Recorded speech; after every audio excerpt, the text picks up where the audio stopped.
Alors, bonjour tout le monde. Bienvenue et merci de vous joindre à nous aujourd'hui pour ce webinaire très spécial avec Monsieur Philippe Perrin, éco-infirmier de France. On est très privilégié d'avoir la possibilité d'apprendre sur le travail de Monsieur Perrin. Je vais vous demander d'éteindre vos micros pour le moment, si c'est possible. Aussi, n'hésitez pas à poser des questions dans le chat et soit qu'on réponde à la fin de la présentation, mais aussi, si vous voulez poser des questions pendant la présentation aussi, vous êtes le bienvenu. Je me présente, je suis Fiona Hanley, représentante infirmière et représentante de Québec de l'Association des infirmières et infirmiers pour l'environnement. Et j'ai le plaisir à présenter M. Perrin aujourd'hui. M. Perrin est infirmier, diplômé en santé publique et éco-conseiller formation éco-conseil de Strasbourg. Elle a initié depuis 30 ans l'activité de éco-infirmier. C'est vraiment un pionnier dans le domaine. Elle est conférencier et formateur sur la santé environnementale dans près d'une cinquantaine de structures de formation des soignants en France pour divers organismes de formation et pour les établissements de santé notamment. Et depuis 2013, M. Perrin est directeur et responsable pédagogique de l'IFSCEN, l'Institut de formation en santé environnementale. Aussi, elle est cofondateur et vice-président de l'Association de santé environnement Rhône-Alpes. Et avec ça, je pense que je vais vous laisser commencer votre présentation, Philippe, sur votre travail comme éco-infirmier. Alors, je vais arrêter de faire mon partage d'écran. Voilà. Eh bien, merci beaucoup, Fiona. Merci de votre confiance. Je suis très, très touché de pouvoir intervenir devant nos cousins québécois. Alors, je vais vous présenter donc le sujet que j'essaye de développer en France depuis bientôt une trentaine d'années, effectivement. Alors, je vais vous raconter un petit peu peut-être mon histoire un petit peu pour raconter comment j'ai pu en arriver là et puis partir des constats de la situation actuelle et terminer sur justement comment s'est construit petit à petit ce rôle d'éco-infirmier et comment est-ce qu'on essaye de le diffuser déjà au niveau français. Alors, pour commencer, je fais ma formation d'infirmier dans un petit IFSI, on appelle ça les IFSI en France, Institut de formation en soins infirmiers, qu'on appelait à l'époque, quand j'ai commencé, c'était des écoles d'infirmières. Je fais cette école dans une petite école, on était 25 étudiants par promo à l'époque, c'est en 92 que j'ai eu mon diplôme d'infirmier. Et j'ai travaillé ensuite comme infirmier dans des différents types d'établissements, des hôpitaux, des cliniques, dans la région Bourgogne, le cœur de la France en quelque sorte. Et c'est vrai que dès le départ, j'étais un peu choqué par la quantité de déchets produits par l'activité hospitalière. Et j'ai voulu faire mon mémoire de fin d'études sur le sujet. Et les formateurs m'ont dit gentiment, écoute Philippe, non, ça n'intéresse personne. Les déchets hospitaliers n'intéressent absolument personne. Donc tu changes de thème de mémoire. Mais comme je suis assez têtu, j'ai voulu garder un petit peu cette voie. Et c'était début des années 1990. On avait les premières études qui étaient publiées en France, au niveau de l'OMS aussi, qui évoquaient les liens entre pollution de l'air et impact sur la santé respiratoire des populations les plus jeunes. Et là, je me suis dit, il y a sans doute quelque chose à faire, il y a sans doute quelque chose qui pourrait être intéressant de mobiliser, de ce lien entre l'environnement et la santé. J'étais déjà très sensible à l'environnement parce que quand j'ai commencé ma formation d'infirmière en 1989, le même mois où je commençais ma formation d'infirmier, je devenais responsable d'une association de protection de l'environnement en région Bourgogne, qui existe toujours d'ailleurs, et de laquelle je suis devenu président pendant une quinzaine d'années. Donc, il y avait ce souci de travailler sur ces deux thèmes parce que j'étais passionné par le sujet. Donc, j'ai voulu faire un mémoire sur éco-infirmier, une autre voie. Et là, on m'a dit gentiment, des formatrices m'ont dit c'est un projet professionnel au cœur du rôle propre infirmier, c'est super, le concept est extrêmement intéressant, vas-y, c'est vraiment un très très beau projet. Et puis, d'autres m'ont dit aussi, oui, mais alors là, c'est complètement utopique. Oui, c'est dans le rôle propre infirmier sans aucun doute. Oui, d'accord, mais en fait, concrètement, tu ne trouveras jamais de travail, jamais de boulot sur ce sujet-là. Donc, ton projet restera dans les placards comme un magnifique projet, comme quelque chose qu'il faudrait faire, mais tu n'y arriveras jamais. Bon, je suis d'un naturel assez têtu, donc j'ai poursuivi et il m'a fallu bien des années pour y arriver, mais j'ai fini en fait par faire reconnaître, entre guillemets, cette activité. J'ai ensuite fait un diplôme à Strasbourg de conseiller en environnement. Alors, ça permet de devenir un spécialiste du développement durable. Vous connaissez la notion de développement durable, Sustainable Development. Et j'ai donc été diplômé dans ce cadre-là par cette formation de Strasbourg. Et j'ai pratiqué dans le sud de la France, du côté de Toulouse, comme conseiller en environnement. Donc, j'avais une double casquette, une double profession de professionnel de santé et de professionnel de l'environnement. Mais en France, je parlais de ce qui se passe en France. Hein. Je connais trop peu ce qui se passe du côté du Québec ou du côté du Canada, mais en France, on est très, très cloisonné dans nos métiers.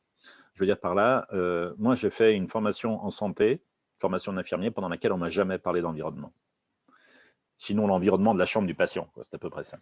Et j'ai fait une formation en environnement pendant laquelle on ne m'a jamais parlé de santé. Chacun à sa place, on ne se marche surtout pas sur les pieds. Il y a d'un côté les professionnels de santé, de l'autre les professionnels de l'environnement, et tous ces gens-là n'ont pas forcément à travailler ensemble. Et c'est là où je comprenais vraiment qu'il y avait vraiment des liens à faire dans ce domaine. Bon, j'ai fait ensuite un diplôme de santé publique à Grenoble. J'ai été formateur dans une école d'infirmière, dans un institut de formation en soins infirmiers sur Valence.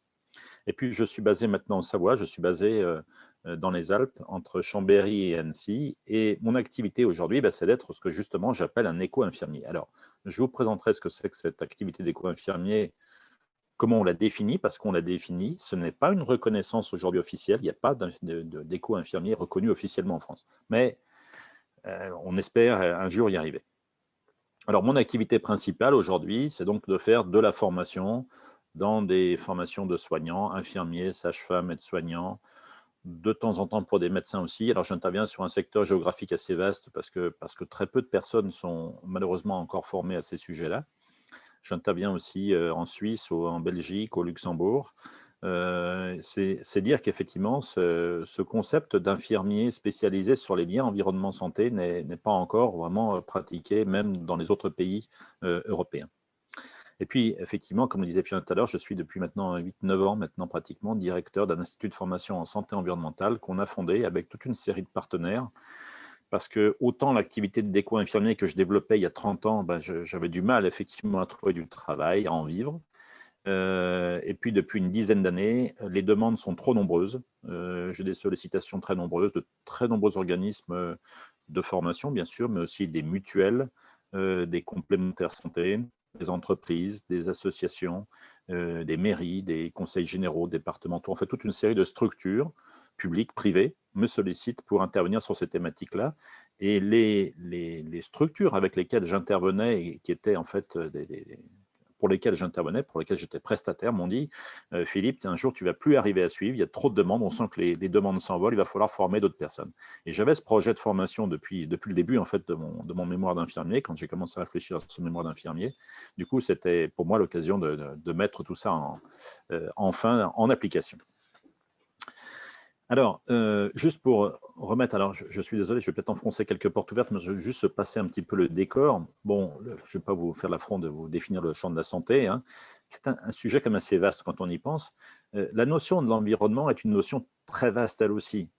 J'aime beaucoup citer, pour ma part, quand on parle d'environnement, la quantité d'environnement que nous allons manger, boire et respirer en une vie. C'est presque 1 million de kilos, 1 million de kilos d'air, d'aliments, de boissons que nous allons absorber en une vie.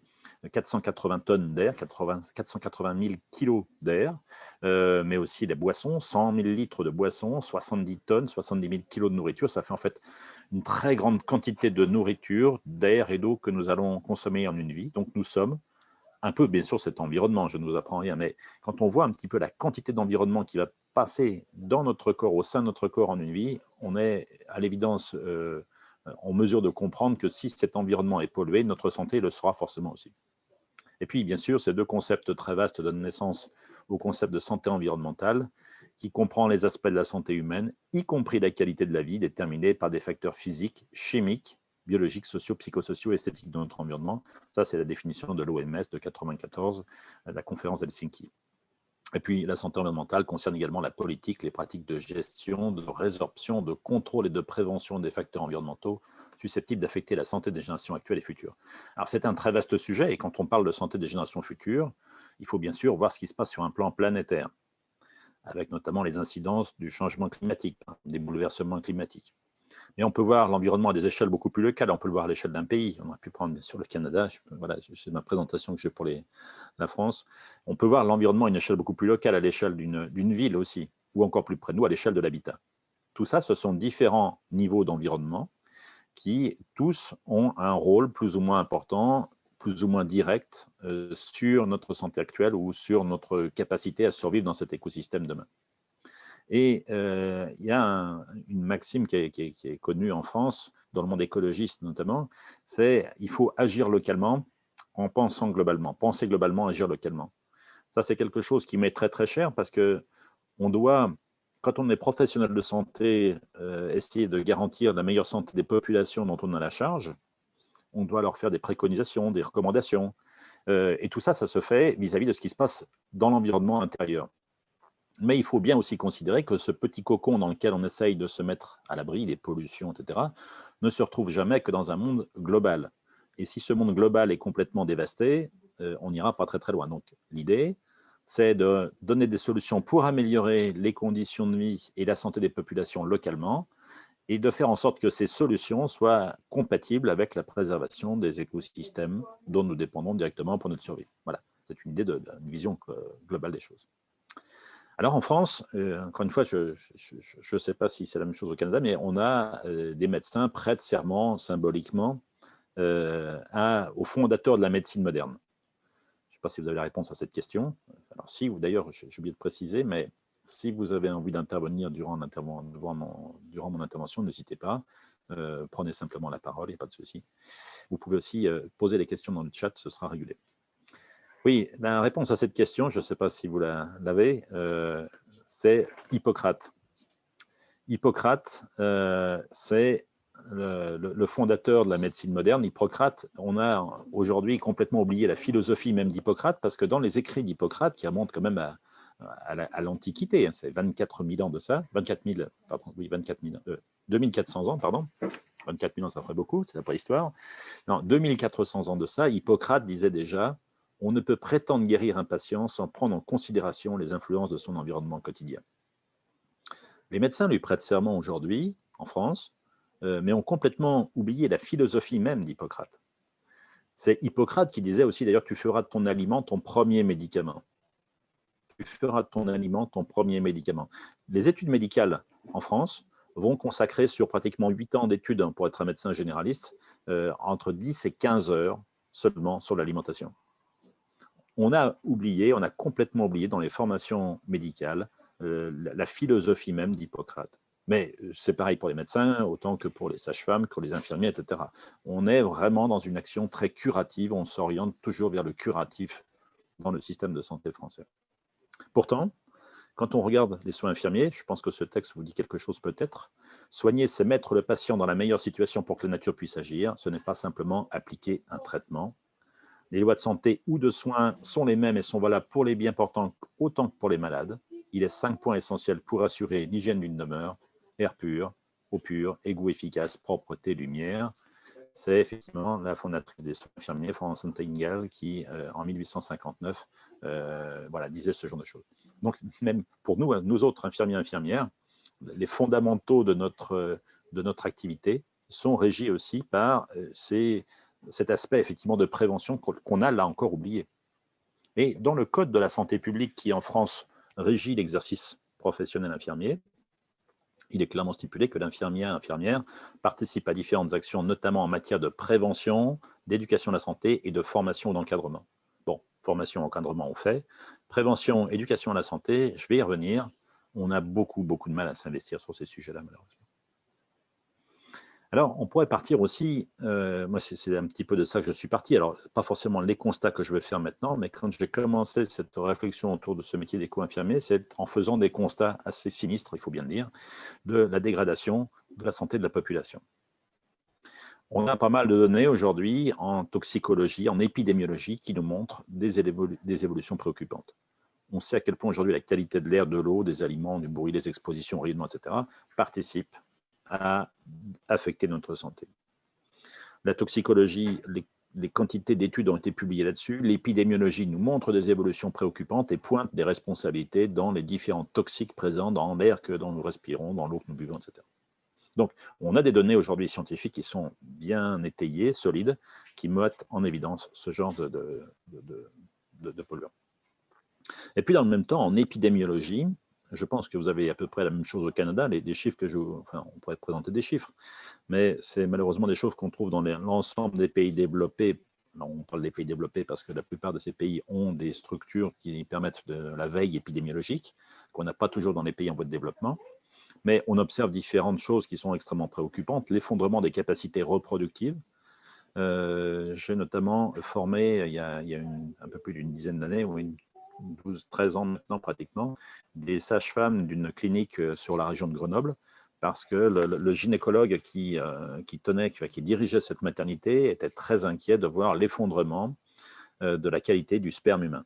Il m'a contacté à ce propos en me disant « Monsieur Perrin, j'aimerais bien que vous fassiez une intervention pour nos sages-femmes parce que je suis très préoccupé de voir ces évolutions. J'étais un des premiers Français à faire, un des premiers médecins en France à faire de la fécondation in vitro, de la PMA, de la procréation médicalement assistée, et je vois des choses qu'on ne voyait pas il y a encore une quarantaine ou une cinquantaine d'années. Et on a eu l'occasion ensuite d'assumer plusieurs conférences ensemble, et lui, dans l'introduction de ces conférences, il dit « Écoutez, ce n'est pas compliqué, regardez la qualité du sperme humain. Aujourd'hui, la normale dans la qualité du sperme humain, c'est de trouver 50 millions de spermatozoïdes par litre de sperme. 50 millions. Quand j'ai commencé mon activité en fécondation in vitro, c'est ce qu'il dit, il y a une quarantaine d'années, on était aux environs de 103, 104 millions. C'est-à-dire qu'on a passé de 103, 104 à 50 millions en l'espace d'une quarantaine d'années. Et dans le même temps, les choses continuent de dégringoler. On perd une qualité du sperme régulièrement chaque année encore. Alors, ce n'est pas l'andropause, bien sûr, c'est les générations qui se renouvellent. Et la vitesse à laquelle ça décline, il disait clairement dans ses conférences, ben écoutez, si rien n'inverse cette tendance, en 2050, la quasi-totalité des hommes seront inféconds. On sera arrivé au seuil d'infertilité totale chez l'homme, c'est-à-dire aux environs de 15 millions de spermatozoïdes par litre de sperme. Alors, c'était des problèmes de capacité reproductive qui étaient pointés ici, mais malheureusement, ce n'est pas le seul problème que rencontre la population. On a des évolutions surprenantes du sexe ratio de naissance, des proportions de petites filles par rapport aux petits garçons. On a aujourd'hui des évolutions assez surprenantes où on a dans de nombreux pays maintenant un surnombre de naissances de petites filles par rapport aux petits garçons, sans politique nataliste particulier, ce qui évoque des évolutions assez curieuses qui sont associés dans des modèles animaux à des autres éléments qui sont beaucoup moins anecdotiques, parce que ça pourrait paraître anecdotique. De plus en plus de malformations de l'appareil génital, de plus en plus de petits garçons naissent avec des malformations de l'appareil génital. On a un effondrement de l'âge de la puberté. Des petites filles deviennent pubères de plus en plus tôt, avec des règles qui peuvent survenir à 7 ans, à 6 ans, parfois 5 ans dans les cas extrêmes. Progression des allergies, les chiffres s'envolent. Enfin, je pense que vous n'êtes pas non plus au Canada, où vous connaissez ce genre de choses. Les allergies, il y a 50 ans, 3% de la population est allergique. Il y a 50 ans, 3%. Aujourd'hui, on est à 50%. Et les tendances nous laissent, enfin, on est à 30% actuellement, pardon, 30%, et on estime qu'avant 2040-45, on devrait atteindre le cap des 50% de la population allergique. Le monde de demain sera un monde d'allergiques.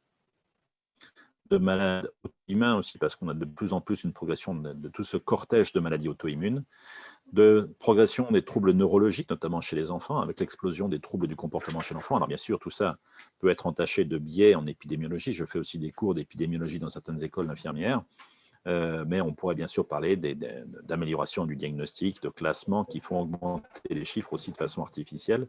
Indépendamment de ces biais, on a des progressions préoccupantes de toutes ces pathologies, des différents types de diabète. J'ai appris quand j'étais étudiant infirmier en 1990, j'ai retrouvé mes cours, on nous parlait du diabète, d'un diabète qui était exceptionnel, c'était le diabète gestationnel. Le diabète gestationnel, le diabète pendant la grossesse était considéré comme exceptionnel. Je l'ai marqué en toutes lettres sur mon cours. On n'a plus de diabète gestationnel exceptionnel. C'est plutôt aujourd'hui, c'est pas pas encore systématique, mais heureusement, mais en fait, le nombre de femmes touchées par ces diabètes gestationnels explose. Les diabètes qu'on appelait autrefois les diabètes de l'enfant, on les contracte aujourd'hui à 50, 60 ans, donc on ne peut plus parler de diabète de l'enfant, on appelle ça un diabète de type 1. On a dénommé différemment les diabètes, simplement pour que ce soit encore cohérent avec l'épidémie qu'on observe aujourd'hui. Et le diabète en France, ça représente à peu près 14 milliards d'euros de dépenses de l'assurance maladie. Ce sont des chiffres qui sont faramineux. Et les chiffres s'envolent depuis en gros une dizaine d'années. Les chiffres ont été plus que multipliés par 2, en inquiétant de plus en plus bien sûr les pouvoirs publics sur comment le système de santé pourra, indépendamment de ce qui se passe au niveau de la gestion de la crise liée à la Covid-19, comment est-ce que le système de santé va pouvoir encaisser cette progression des pathologies qui se font de plus en plus jeunes aussi. Et la progression des cancers, en France, on n'a pas 50 données, il y en a eu 3 officielles. La première date de 2005, qui montrait qu'en France, un enfant sur 500 allait développer un cancer avant l'âge de 15 ans. C'est en 2005. En 2010, on était à 1 sur 440. Et en 2015, 1 sur 380. On est passé en 10 ans seulement de 1 sur 500 à 1 sur 380. Et les pouvoirs publics, quand ils parlent des cancers de l'enfant en France, en tout cas, sont plutôt heureux de dire, bah, écoutez, les cancers de l'enfant, les choses s'améliorent. Par l'épidémiologie du diabète, le nombre d'enfants qui décèdent de cancer, parce qu'on a des traitements de plus en plus performants et parce qu'on guérit 85% des cancers pédiatriques. C'est bien, mais c'est à l'évidence très insatisfaisant. On ne peut pas, un système de santé ne peut pas se satisfaire simplement d'une diminution du nombre de décès, car dans le même temps, on a une augmentation très préoccupante du nombre de cas d'enfants touchés par ces cancers. Et c'est tout le problème de notre système de santé français qui est très axé sur le système du curatif. On est dans le curatif. On est dans une réaction à des pathologies qui progressent. Ça s'arrête à peu près à ça. Alors, on va évoquer un peu plus précisément ça ensuite. Mais vous connaissez peut-être aussi ce concept de ce qu'on appelle les 1000 jours. C'est les 1000 jours qui correspondent à la période la plus fragile d'exposition des individus, qui commence quand la petite graine de papa rencontre la petite graine de maman et qui se termine au 2e anniversaire. Eh bien, toute la vie intra-utérine et les 2 premières années de la vie, ces 1000 jours constituent des périodes à très haut risque par rapport à des expositions à différents types de polluants. On parle, vous connaissez sans doute de ce concept de DOAD qui dit simplement qu'on a des liens très très forts entre les expositions à différents polluants dans les premiers mois de la vie et la santé de l'individu à venir. 40, 50 ans plus tard, une étude a été publiée il y a quelques 3-4 ans maintenant, montrait un lien très fort entre les cancers du sein chez une femme de 50 ans et son imprégnation in utero à des traces de DDT. Vous connaissez cet insecticide, je pense, qui a été interdit en France comme dans les pays d'Amérique du Nord dans les années 1970. Eh bien, les expositions à ce pesticide dans la vie intra-utérine, à l'état de trace, conduisent à une augmentation très sensible des risques de cancer du sein 50 ans plus tard. Et ça, c'est un polluant par rapport à une pathologie. Mais ce que les spécialistes nous disent, c'est qu'on a de très nombreux liens à faire. Et on peut même avoir des effets transgénérationnels. C'est encore plus préoccupant. Du coup, partant de cette idée que c'est dans la vie intra-utérine et dans la toute petite enfance que se construisent l'essentiel de notre santé ou de nos maladies, pas tout, bien évidemment, mais une bonne partie. Moi, j'ai dédié le travail auprès des populations de professionnels de santé qui s'occupent de la petite enfance comme étant des cibles prioritaires, parce que ce sont des populations à cibler en priorité dans leurs responsabilités par rapport à ça.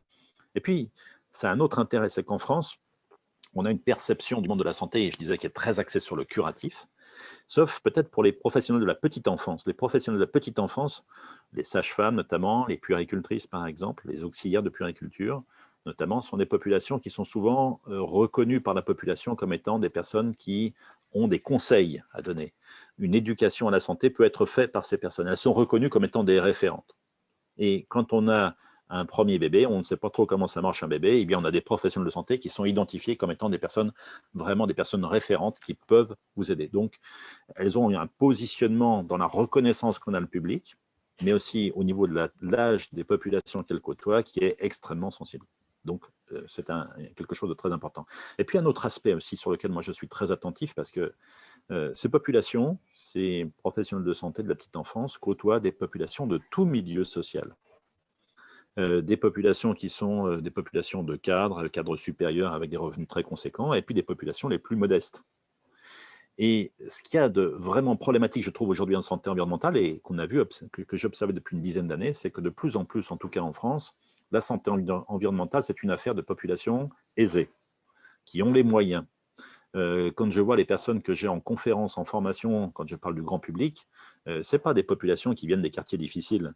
C'est des populations qui sont plutôt des populations qui ont des niveaux, des catégories socio-professionnelles supérieures. Et souvent d'ailleurs des personnes âgées. Ben, c'est pas que c'est important, c'est pas important de les former, bien sûr, mais c'est pas la cible qu'il faudrait avoir en tout premier lieu. Et une des grandes priorités, c'est justement d'éviter que cette information autour de la santé environnementale, du rôle des éco-infirmiers et éco-infirmières, n'aille trop vers les populations qui sont aisées, qui sont déjà des personnes qui bénéficient au maximum de ce système de santé et qui ont les moins grands problèmes de santé, on le sait aujourd'hui. Donc, il faut faire attention à ce que la santé environnementale n'aille pas dans le mauvais sens et ne favorise une fracture sociale, comme on a déjà une fracture sanitaire.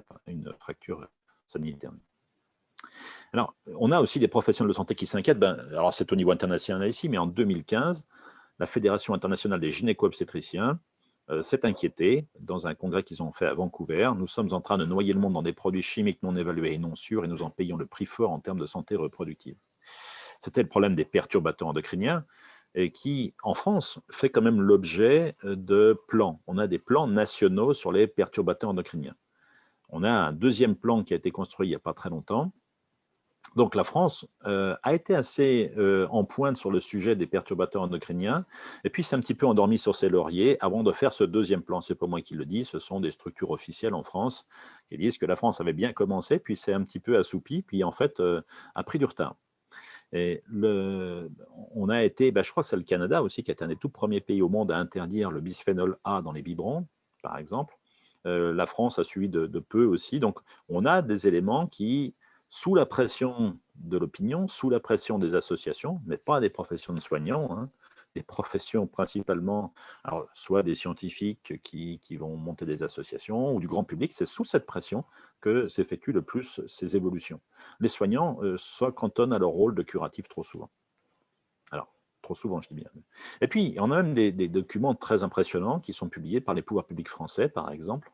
En 2018, notre structure de veille sanitaire française, qu'on appelle Santé publique France, a publié un document très intéressant à propos des perturbateurs endocriniens disant ceci: la qualité du sperme est un indicateur global de santé publique. En effet, aujourd'hui, 3 larges études font le lien entre une mauvaise qualité du sperme et une augmentation de la mortalité et de la morbidité chez les hommes, toutes causes confondues. Ce qui est très préoccupant aujourd'hui, c'est qu'on commence à comprendre que des problèmes de capacité reproductive qui sont altérés, ce n'est pas simplement une difficulté à concevoir des enfants, c'est aussi probablement une fragilité qui risque de conduire ces hommes, alors on ne sait pas trop chez les femmes, mais en tout cas qui risque de conduire ces hommes à une morbidité et une mortalité plus élevées. C'est très préoccupant et ça montre bien effectivement qu'on ne peut plus voir les choses de façon extrêmement spécialisée, il faut voir ça maintenant en transversalité, ça devient une grande urgence.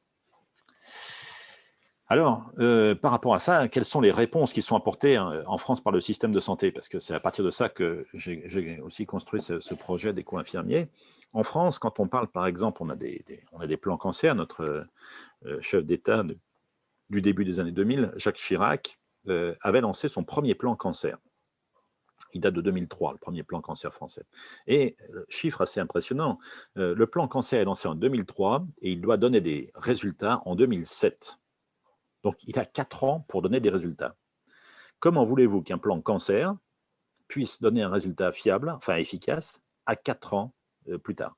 4 ans, en gros, c'est le temps qu'effectivement, il puisse faire le bilan de son plan cancer et dire, pour sa réélection possible, j'ai fait un plan cancer, j'ai atteint les objectifs qu'on s'était fixés. Ça montre très clairement là où on en est en France, c'est-à-dire que les objectifs qui ont été formulés par ce premier plan cancer, c'était non pas de réduire le nombre de cancers. Alors bien sûr, il y avait des objectifs de ce type, mais ils n'étaient pas chiffrés. Le seul objectif chiffré par rapport à ça, c'était le nombre de décès par cancer. Donc en gros, l'objectif, ce n'était pas moins de cancers, c'était moins de morts par cancer. Et quand on parlait en plus de la prévention, on parle de la prévention sur le tabac, sur l'alcool, sur l'exposition au soleil, les grands classiques, en somme. La santé environnementale n'était mentionnée que de façon complètement anecdotique sur un tout petit paragraphe. Il faudrait améliorer l'état des connaissances sur le sujet. En 2004, il y avait déjà, enfin 2003, pardon, il y avait déjà beaucoup de données, pour le moins qu'on puisse dire, publiées sur le sujet. Et en France, quand on parle de prévention, quand on parle de la prévention vis-à-vis du cancer du sein, on a dit il faut faire de la prévention. Et la prévention, c'était quoi en France? C'est quasiment exclusivement de la mammographie.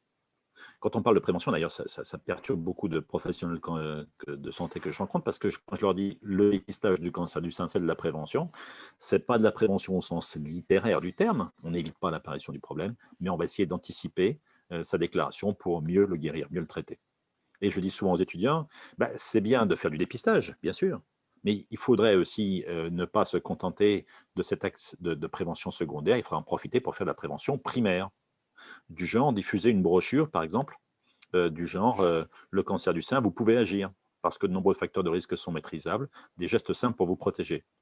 Cette brochure ici, je l'ai faite comme ça, c'était pour m'amuser, c'était juste pour dire que ça n'existe pas. On n'a pas ce genre de brochure en France. En France, on fait du dépistage du diabète, on n'a pas une brochure qui vous explique comment éviter l'apparition du diabète. Mais il y a des brochures pour vous expliquer comment faire si vous êtes diabétique. Comment ça va changer votre vie, qu'est-ce qu'il faut faire. Mais il y a des brochures qui vous expliquent comment gérer la maladie chronique que vous avez, l'éducation thérapeutique, on appelle ça comme ça en France, prévention tertiaire. Vous êtes malade d'une maladie chronique, comment faire pour la mettre sous contrôle. Donc, on n'a pas cette attention à la prévention primaire. Oui, pardon, il y a une question. Il y a une question. Il y a quelqu'un qui vient de lever la main, so je ne sais pas si tu peux répondre à la question maintenant, plus tard. Oui, maintenant, par exemple, si c'est... Oui. Ben, en fait, par rapport à ça, justement, vous dites des outils et tout. En avez-vous des outils concrets pour aider justement les infirmières à l'intégrer dans leur pratique? Est-ce que ça existe? Parce que je sais que je fais une recherche documentaire sur ça, puis c'est quand même difficile à trouver. Oui, tout à fait. Oui, ben merci. Ben, justement, moi, je ne connais pas ces outils-là. En France, en tout cas, je ne les connais pas. Ben, c'est pour ça que je suis en train de chercher ça pour mon projet de recherche, puis je me demandais si vous en aviez ou vous ne connaissiez pas l'existence. Si, alors je l'ai rangé quelque part dans la bibliothèque. Il y a un document qui a été fait par l'association WECF, les femmes engagées pour un futur commun, une association internationale que vous connaissez peut-être, qui d'ailleurs a développé des outils très intéressants. Vous connaissez WECF, je vais le mettre dans le chat. Ce serait super apprécié. Pardon? J'ai dit que ce serait super apprécié. Parce que c'était aussi là ma présence à la conférence pour voir un peu avoir d'autres outils. Là. Super, merci. Ouais. Je le mettrai dans le chat ensuite. C'est intéressant parce que WCF a fait c'est une association internationale qui a créé sa branche française il y a une quinzaine d'années. Et j'ai très tôt travaillé avec eux dans l'élaboration des ateliers de nesting que vous connaissez peut-être, parce que c'est originaire d'ailleurs du Québec.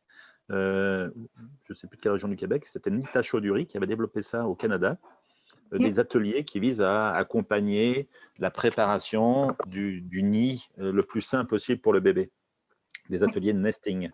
Et on a développé ça avec la branche française aussi, et on a formé, je forme beaucoup avec cette association WCF, des professionnels pour effectivement leur permettre de construire ces ateliers de nesting dans des maternités, par exemple. Et ça fait partie d'un travail très intéressant en santé mentale qu'on mène avec ces associations. Okay. Et voilà, donc ces outils, malheureusement, encore une fois, je n'en connais pas 50. Sinon, un document qui a été fait par WCF sur les cancers du sein, sur quels sont les facteurs de risque du cancer du sein. Et ceux qui sont donc maîtrisables. Okay, mais ça inclut plus, dans le fond, les considérations que vraiment les outils pour dire, parce que ce qu'on essaie, en tout cas, je parle de mon projet de recherche, c'est de trouver des outils et des recommandations pour que les infirmières, dans leur quotidien, incluent la santé environnementale. Mais ça, dans le fond, c'est moins encore travaillé, si je comprends bien. Oui, exactement. Non, en France, j'aimerais bien qu'on mette ça en place aussi en France. Alors, justement, peut-être qu'avec le réseau de soignants qu'on forme, on va peut-être un jour arriver à ce genre de choses, oui, mais on rame. Okay. On rame. C'est bon, merci. Et puis, je vous en prie. Et puis, il y a un autre problème aussi, c'est que le regard des soignants eux-mêmes sur le champ de la prévention me préoccupe beaucoup. J'ai un copain qui est médecin de santé publique, qui a fait notre formation de l'Institut de formation en santé environnementale, qui s'était présenté lors de la première session comme étant un sous-médecin. Il m'a dit « je suis un sous-médecin », ça fait rigoler ses collègues. C'est quoi un sous-médecin? C'est un médecin de santé publique.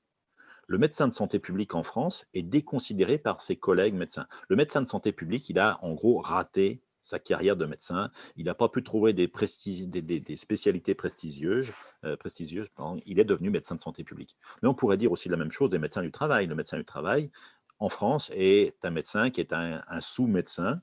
en tout cas aux yeux de ce qu'en pensent beaucoup d'autres médecins, pas tous, fort heureusement. Et j'ai des copains médecins du travail qui sont très gênés par ce genre de choses. Mais les médecins de santé scolaire aussi, c'est pareil. Hein. On a toutes les personnes qui sont orientées sur le champ de la prévention primaire, de l'éducation à la santé, ou plutôt, j'aime mieux le terme de promotion de la santé que vous avez défini à Ottawa, hein, la charte d'Ottawa, eh bien, tout ce qui va dans cette direction de la prévention, de la promotion de la santé en France est déconsidéré. C'est valable, c'est très fort chez les médecins, mais c'est aussi malheureusement très fort chez les infirmiers et infirmières. J'ai été moi-même infirmier scolaire. J'étais infirmier en santé au travail. J'ai voulu balayer le champ d'exercice professionnel infirmier. Eh bien, j'ai été très frappé de constater qu'effectivement, quand j'ai eu ce poste d'infirmier scolaire, où je me suis vraiment éclaté, on a réussi à faire bouger, je trouve, bien des choses, je suis passé pour quelqu'un qui voulait trouver une retraite avant l'heure, quoi. En gros, je n'avais plus envie de faire les gardes, je n'avais plus envie de travailler les week-ends, j'avais envie d'avoir mes vacances scolaires, donc je devenais infirmier en santé scolaire. C'est dramatique qu'on ait cette vision en France trop axée sur le curatif et on décrédibilise ceux qui font de la prévention. J'aime beaucoup ce propos d'un auteur ici, je crois portugais ou espagnol, je ne me souviens plus. Le malade est plus reconnaissant à la médecine qui le guérit qu'au conseil qui le préserve. Ça, malheureusement, c'est une réalité qui est redoutable dans tous ces métiers qui essayent de s'orienter sur le champ de la prévention.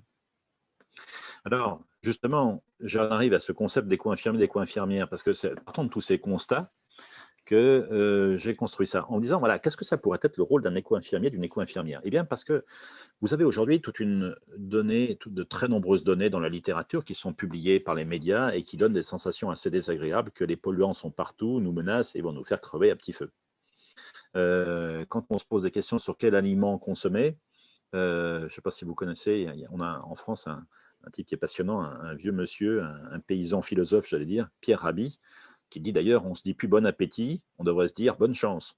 On regarde tout ce qu'on mange dans l'alimentation, entre les résidus de pesticides, les additifs alimentaires, etc. On devrait se dire bonne chance plutôt que bon appétit. Et ça, c'est juste l'alimentation. Alors, quand vous avez des questions sur le sujet, parce que vous avez lu un article, parce que vous avez vu un reportage, et il y en a beaucoup sur ces sujets-là, vous faites quoi? Vous avez envie de vous mettre à l'abri de ces polluants. Donc, vous précipitez chez un médecin, un professionnel de santé. Bonjour docteur, qu'est-ce qui vous amène? Vous avez mal où? Nulle part. Je viens vous voir justement avant de tomber malade. Je peux dire que si vous faites ça quand vous allez voir un médecin, pour savoir auprès d'un médecin, vous consultez un médecin pour savoir comment faire pour rester en bonne santé quand vous êtes en bonne santé, il va vous regarder avec un drôle de regard, c'est sûr. Hein.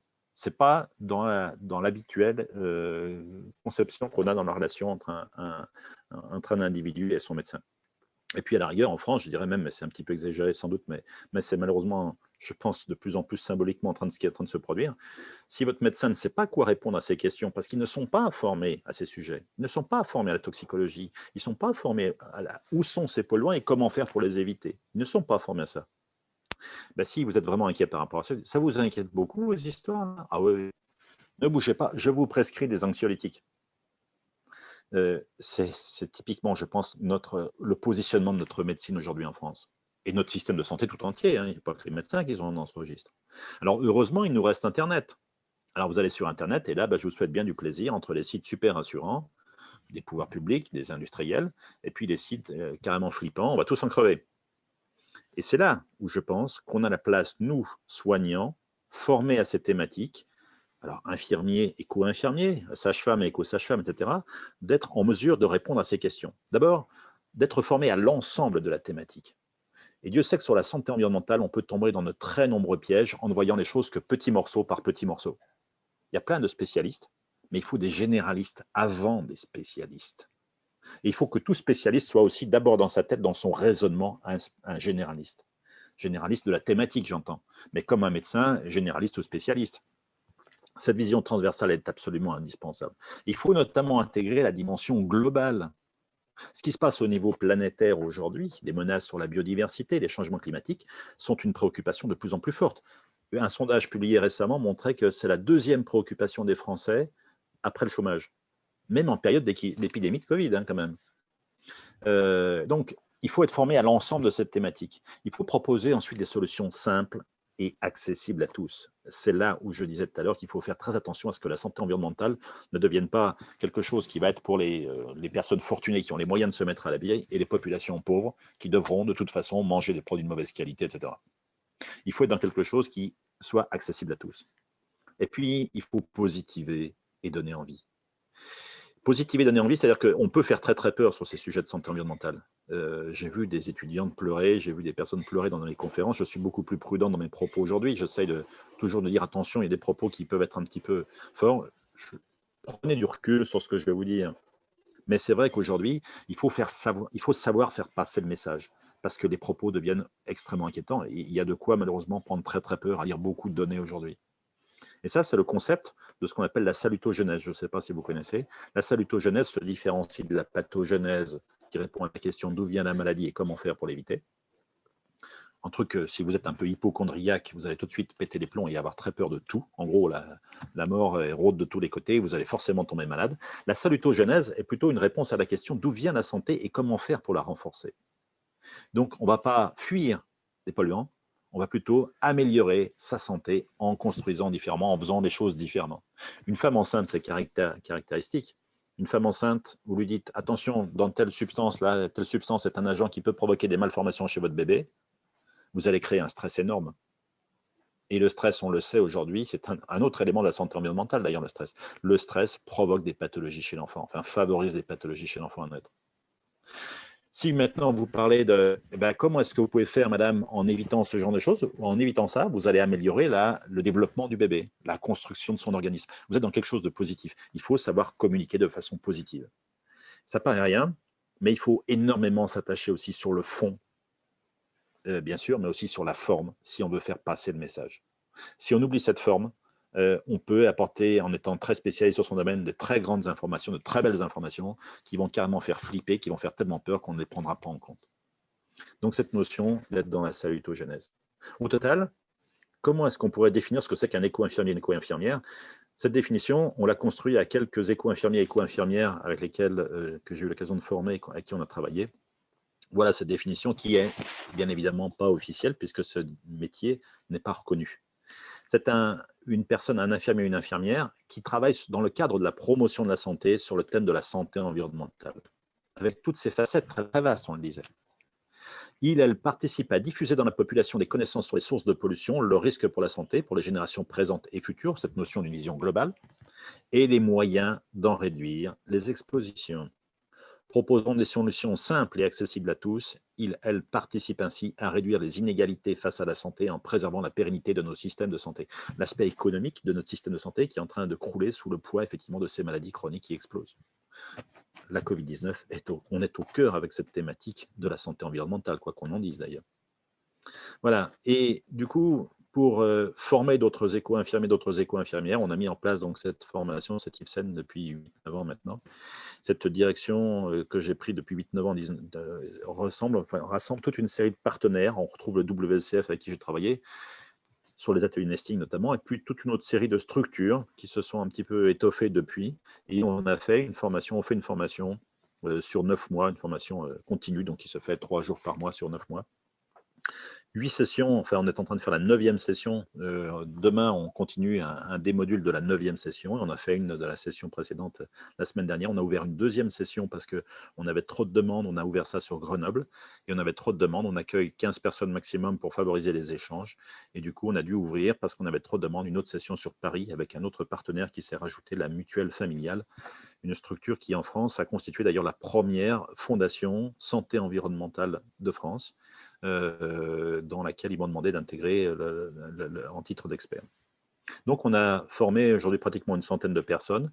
Une partie importante est aujourd'hui diplômée ou est en cours d'être diplômée. On organise aussi de temps à autre des week-ends dédiés à ces étudiants qui, après leur formation, continuent de se former.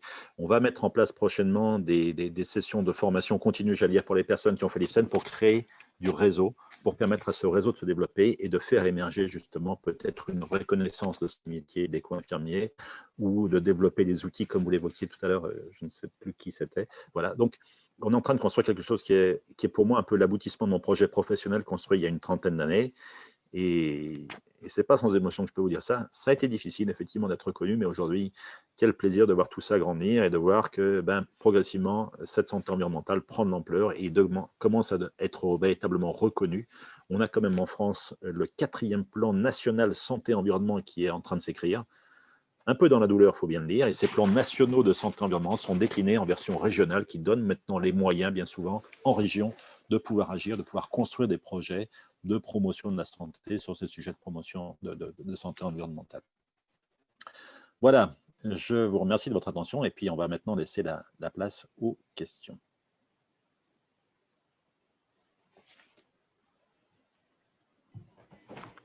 Ouais.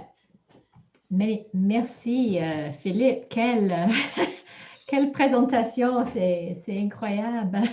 Tu as vraiment fait le tour d'un sujet très, très complexe, mais de l'histoire et aux préoccupations, je pense qu'on partage quand même, on a beaucoup de préoccupations en commun au Canada et avec la France aussi.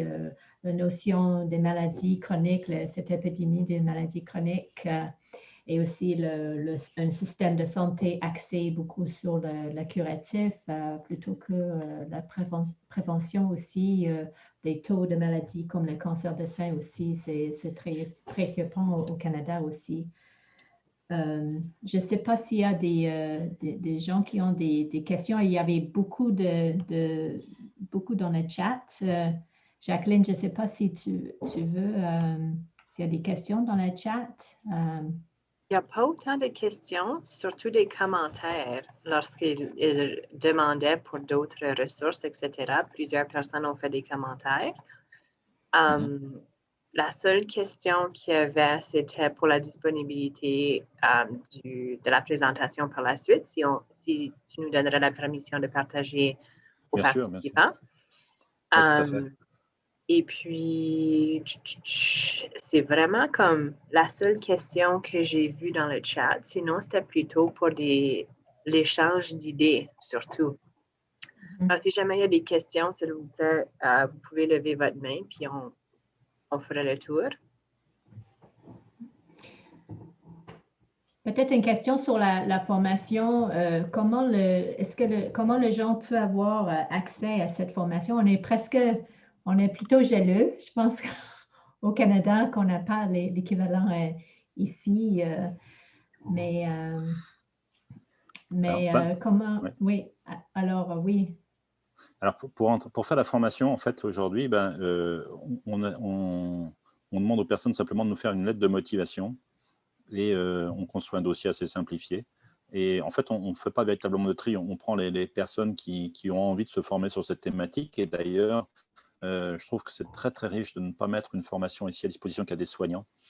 Parce que le fait de pouvoir brasser des populations qui sont des soignants pour la plupart d'entre eux, on a dans les promotions 80-90% de soignants, on a des personnes qui viennent d'autres mondes, on a des gens qui viennent du monde de l'agroalimentaire, du cosmétique, de la mode, on a eu des personnes qui viennent du secteur du journalisme, hein, je salue Nathalie en passant, on a des personnes qui viennent d'autres horizons et qui donnent souvent une lecture très intéressante de ces thématiques de santé environnementale et qui sont d'ailleurs des personnes qui ensuite dans le réseau peuvent constituer puisqu'ils ont une culture commune au niveau de cette formation en santé environnementale, ils peuvent constituer des ressources précieuses pour accompagner d'autres personnes qui ont fait la formation à favoriser la constitution d'un dossier, l'émergence d'un projet, par exemple. Donc, pour rentrer dans la formation, c'est des soignants, mais pas uniquement, simplement, c'est un dossier assez simple, puis une lettre de motivation. OK, c'est bien. Et j'ai une question aussi parce que tu avais aussi abordé les questions qui étaient une grande préoccupation pour nous aussi au Canada en question d'équité. Et comme tu avais parlé des gens qui sont plus aisés, qui ont plus accès aux outils, aux ressources pour protection, on sait qu'il y a quand même des grandes questions aussi. Et ici, c'était une grande préoccupation aussi, la question de diversité et de l'inéquité qu'on voit aussi dans certaines communautés ici au Canada. Mais est-ce que tu as une réponse à comment aborder dans ton travail, comment prendre ça en considération? Est-ce qu'il y a une étape que tu penses à aborder prochainement pour plus attaquer cette dimension aussi de santé environnementale chez vous? Oui, alors, Pour les populations les plus modestes, oui, j'ai des idées, j'ai des projets, mais ils restent pour l'instant dans l'échelle du papier, j'allais dire. On est en train d'essayer de construire des éléments qui vont permettre à ce réseau d'exister, et je pense qu'à travers ce réseau, on va peut-être pouvoir développer de tels projets. Mais je pense que la première chose à faire, c'est déjà dans notre propre réflexion, c'est de trouver des solutions simples, encore une fois, de remédiation, d'amélioration. Une fois que ces outils, on les aura vraiment en main, on saura les recommandations à mettre en place. Quand ce sera bien approprié, on pourra à ce moment-là plus facilement les diffuser. Mais après, il faut trouver… Le problème, c'est que moi, en tant qu'éco-infirmier, on me sollicite parce que je suis donc gérant de cette structure de formation, mais j'ai aussi une activité libérale que j'ai développée il y a une vingtaine d'années de formation indépendante sur le sujet. Et je suis sollicité par des institutions, des pouvoirs publics, par des associations, etc. Et donc, je ne peux pas trop… comment dirais-je, décider de quel public va être présent ou pas être présent, quoi. Donc, je n'ai pas forcément la main sur ce genre de choses. Donc, il faut effectivement qu'on puisse créer quelque chose, un contexte favorable à la diffusion de ces informations auprès des populations les plus modestes. J'ai des idées encore une fois, mais malheureusement, c'est encore une vraie difficulté, un vrai écueil qu'il nous faut franchir. Et ça, c'est pas simple. Bon, mais merci beaucoup. Et c'est vrai, comme dit Nathalie Balgi ici, c'est que les ateliers de nesting sont intéressants pour ça. Je parlais de ces ateliers de nesting. Si vous tapez WECF et nesting, NESTING, vous allez voir qu'il y a beaucoup justement d'informations sur ces ateliers qui sont encore une fois originaires du Canada, hein, et qui, je trouve, sont très intéressants à développer parce qu'ils permettent justement, dans le cas d'une maternité par exemple, où on a des populations de tout milieu justement qui se rencontrent, c'est peut-être l'occasion de pouvoir toucher ces populations parce que ces populations accouchent en maternité ou en tout cas dans un contexte médicalisé, et ces populations, on peut les toucher à ce moment-là. Donc je pense que via les ateliers de nesting, c'est peut-être un outil qui peut être très intéressant pour favoriser la diffusion de ces informations à ce moment-là. Ok, c'est bien savoir.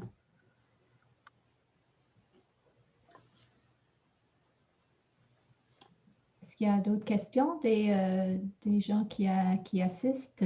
Sont-ils libres?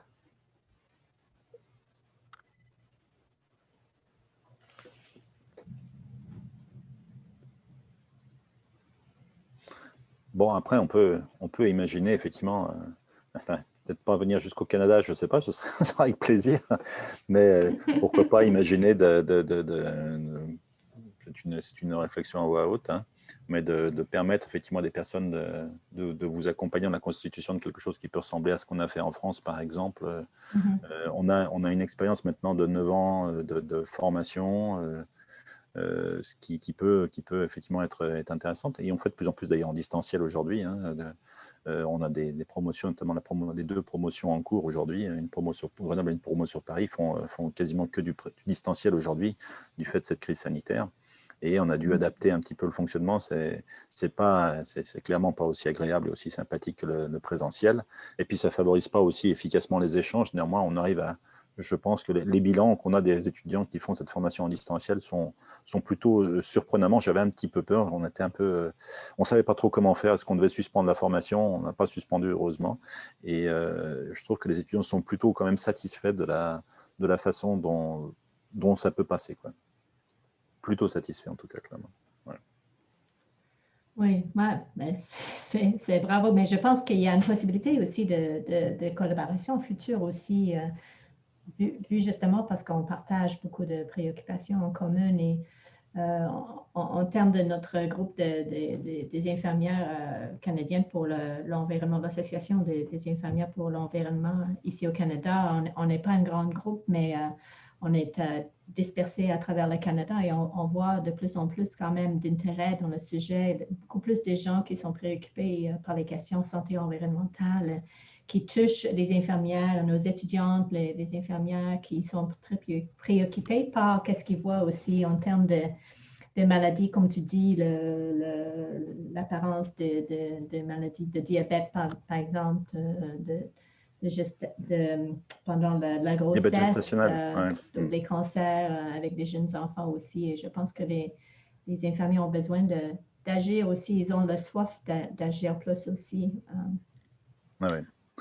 C'est fort intéressant discuter plus, c'est aussi avec nos co-sœurs, co-frères en France aussi qui sont face aux mêmes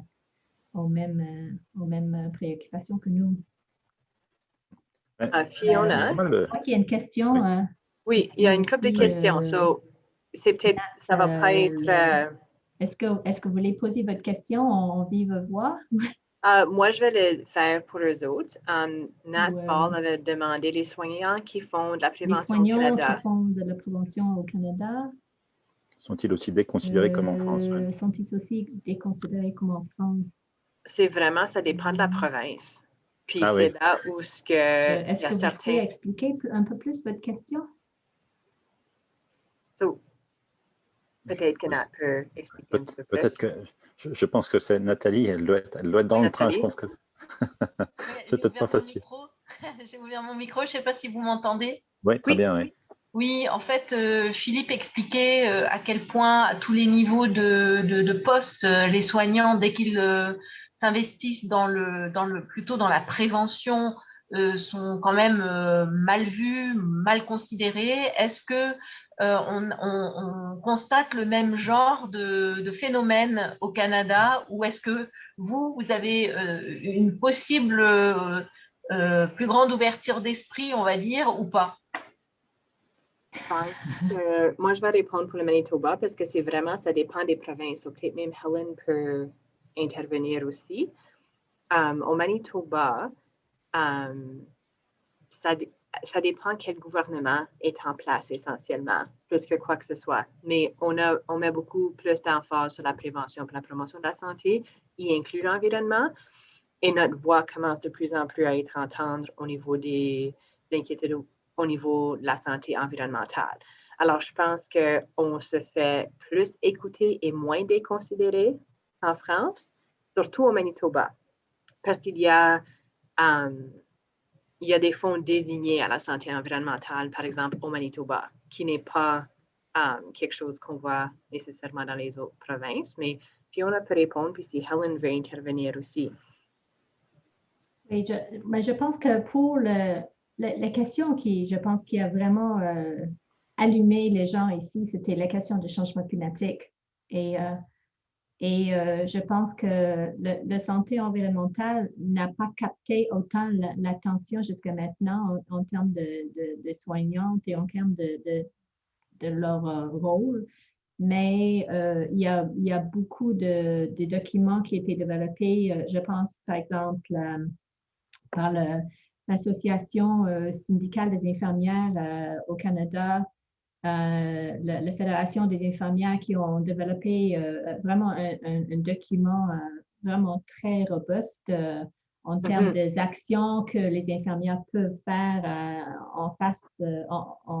relative au changement de la santé et les changements climatiques.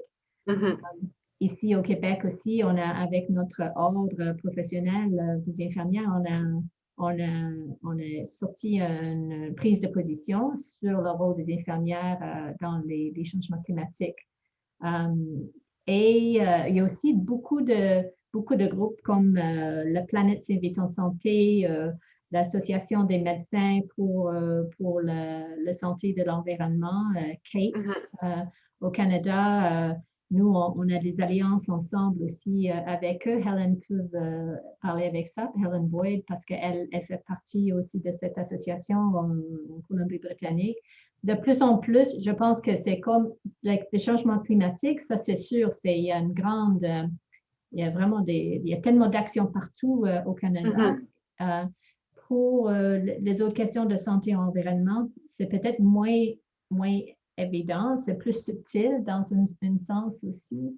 Mais il y a quand même l'association, comme j'avais mis dans le chat, d'Alliance des infirmières aux États-Unis et nous aussi, quand même. Il y a quand même, mais ça encore à développer. Helen, je sais qu'on n'a pas beaucoup de temps qui reste, mais je sais que Helen, est-ce que tu veux répondre rapidement? Ton mute. Pardon. Je pense que tu as bien parlé à l'issue. Pour nous, ici en Colombie-Britannique, c'est vraiment éveillé. Il y a vraiment des gens qui des infirmières qui sont impliquées. On a beaucoup de problèmes avec le fracking, je ne sais pas comment est-ce qu'on dit en français. Et alors, il y a beaucoup d'opposition qui se fait, mais qui se fait avec nos partenaires qui sont médecins, comme Fiona expliquait, l'Association des médecins pour l'environnement sont maintenant nos collègues et on croit qu'on va avoir beaucoup plus d'impact en travaillant avec eux comme une coalition de membres de la communauté d'infirmiers, infirmières, médecins, et plus tard peut-être physiothérapeutes, etc. Mais notre voix aussi est bien entendue. Surtout en Colombie-Britannique, on est bien respecté comme professionnels de la santé. Et c'est que le défi, c'est que les gens ne comprennent pas le lien, pourquoi on s'implique dans ça, ils ne voient pas le lien santé. Alors, c'est un des fardeaux qu'on a à surmonter dans les années qui viennent. Mais somme toute, je crois qu'on est quand même assez bien considéré. On a beaucoup de respect à ce point de vue-là, mais c'est en développement. C'est encourageant. Bon, ce serait bien qu'on ait ça un jour en France. Mais bon, on ne désespère pas. Je n'aurais jamais cru un jour pouvoir vous raconter tout ça. Et après 30 ans, il a fallu se battre pendant toutes ces années, mais on finit par y arriver. Puis, on peut quand même constater qu'au Québec et au Canada, vous avez quand même un réseau associatif au niveau infirmier que je trouve très, très fort sur cette thématique. C'est un aspect très, très positif qu'on n'a pas vraiment chez nous. Les infirmières en France pour l'environnement, ça n'existe pas. Ça fait partie des choses que si j'avais une autre vie, je voudrais bien créer. J'ai des tas d'idées là-dessus, mais je voudrais que ce soit peut-être le réseau des personnes avec qui je travaille justement au niveau de notre IFSEN qui pourra demain prendre à bras le corps. Il y a des tas de choses à construire, c'est sûr. Et puis, je voudrais préciser aussi quand même que je vois de plus en plus de soignants qui viennent dans notre formation, qui ont des témoignages que je trouve assez bouleversants, qui disent « je ne peux plus continuer à faire ce que je fais ». J'ai l'impression, il y en a une qui me disait un jour, j'ai l'impression d'éponger une baignoire qui déborde de plus en plus. On soigne. L'épidémie de cancer, c'était une femme qui notamment était une cancérologue.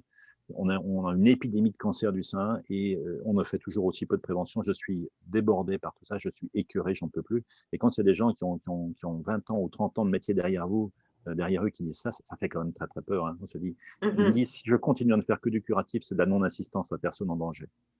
Et de plus en plus de personnes, de plus en plus de soignants et de plus en plus de jeunes soignants, je trouve, viennent nous contacter parce qu'ils ont besoin, quand ils voient un petit peu les conditions de travail dans les services qui sont extrêmement difficiles en France, je pense que c'est pas tellement mieux au Canada, j'espère que c'est un peu mieux pour vous, mais c'est très difficile. Et beaucoup de jeunes diplômés infirmières me contactent après 2 ans, 3 ans pour me dire non, c'est pas le métier que je veux faire, c'est pas ce métier que je voulais faire, c'est ce métier-là, effectivement, concrètement sur le papier, mais concrètement, la façon dont on l'exerce est à milieu de ce que je pensais faire. J'ai besoin de m'aligner, j'ai besoin de trouver du sens à mon projet professionnel, j'ai besoin d'avoir quelque chose de cohérent avec mes idées. Je veux partir sur le champ de la santé environnementale parce que ça correspond à mes aspirations, parce qu'on est dans le champ de la prévention, parce qu'on est dans une autre dimension du soin. Et ça, c'est à la fois très chouette, mais en même temps très inquiétant sur l'évolution de notre système de santé. Et je pense que nous, le système de santé, et nous, soignants, si on n'est pas capable d'agir pour s'orienter dans ce champ de la prévention, on sera demain désigné comme coupable d'avoir en fait rien dit quand l'épidémie se poursuivait, comme d'avoir assisté, comme à l'époque des nazis quelque part, de ne rien avoir dit quand on voyait qu'on déportait des populations et qu'on savait qu'elles allaient être exterminées. Quelque part, je veux dire, la comparaison est très forte sans doute, mais les responsabilités des soignants sont aujourd'hui massives. Et je dis très souvent qu'il faut arrêter de se présenter comme professionnel de santé si on ne s'oriente pas plus sur le champ de la promotion, si on est juste des professionnels de maladie. Bon, c'est très fort. Je ne sais pas si on peut prendre une couple de minutes plus. Je sais que c'est déjà 6 minutes après là, mais Francesco a une question à poser. Je ne sais pas si Philippe, si tu as le temps. Oui. Ah, pardon. Bonjour, moi, Francesco, en fait, je suis étudiant infirmier en dernière année en Suisse à l'Institut et Haute École de Santé La Source. Et en fait, je voulais poser une question. Déjà, dans quel cadre vous intervenez au niveau en Suisse, dans les cours peut-être en santé environnementale? Je voulais juste savoir un peu si vous êtes intervenu, par exemple, en Suisse. Oui, alors, Oui, je suis intervenu à la Haute École de Santé publique de Genève, la Haute École de Santé de Genève, à plusieurs années d'ailleurs, sur la thématique de la santé environnementale. Et puis, j'ai été contacté récemment pour faire d'autres activités. C'était quoi la structure qui m'a contacté? J'ai plusieurs contacts avec la Suisse, mais je suis intervenu en fait qu'avec cette Haute École de Santé sur Genève, là, justement. D'accord, oui, parce que moi j'ai suivi en fait un module à option thématique sur la santé environnementale et puis c'est vrai que c'était quelque chose qui me parlait beaucoup et puis votre intervention là ce soir était très intéressante donc je me suis dit voilà, c'était une opportunité aussi de pouvoir venir à cette conférence et puis pouvoir en tout cas bénéficier de ces échanges. En tout cas, merci beaucoup pour tout ça et puis j'ai hâte en tout cas peut-être par la suite m'inscrire aussi à cette institution de formation en santé environnementale qui a l'air très intéressante en tout cas. Donc, merci. Je vous remercie. Merci à votre question. Mais aussi, juste parce que vous parlez de la Suisse, aussi, il y a Madame Frémont avec votre université, la source à Lausanne. C'est juste. Il y avait la prise de position de la CDF. C'est peut-être par biais de la CDF que vous êtes venu aujourd'hui à le webinaire et ça c'était un autre document aussi et Madame Frémont, c'est une personne sûrement que vous pouvez contacter aussi pour un suivi aussi ensuite. Oui, c'est elle qui nous a donné le cours option en fait, du coup Madame Nicole Frémont, oui, c'est juste. Merci. Bon. Mais je pense que le temps a filé très rapidement. Je pense que ça a suscité beaucoup de questions et aussi d'échanges d'informations. Alors, ça me reste juste à vous remercier beaucoup, Philippe, pour la conférence. C'est vraiment fort apprécié. C'est vraiment une présentation très animée aussi et avec des images très frappantes aussi. Alors, je vous remercie beaucoup. Et encore, on a fait un enregistrement de la session aujourd'hui. Alors, on va la diffuser à travers de notre site, l'Association des infirmières et infirmiers du Canada sur l'environnement.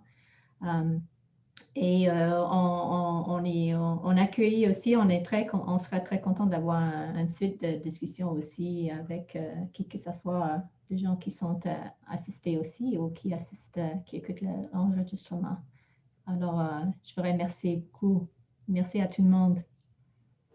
Merci à vous, puis merci de votre confiance et puis au plaisir de travailler ensemble et de faire progresser cette si indispensable et noble cause. Merci en tout cas beaucoup à vous de votre participation et de votre présence. Merci beaucoup. Au revoir, Philippe. Merci. Au revoir. Merci.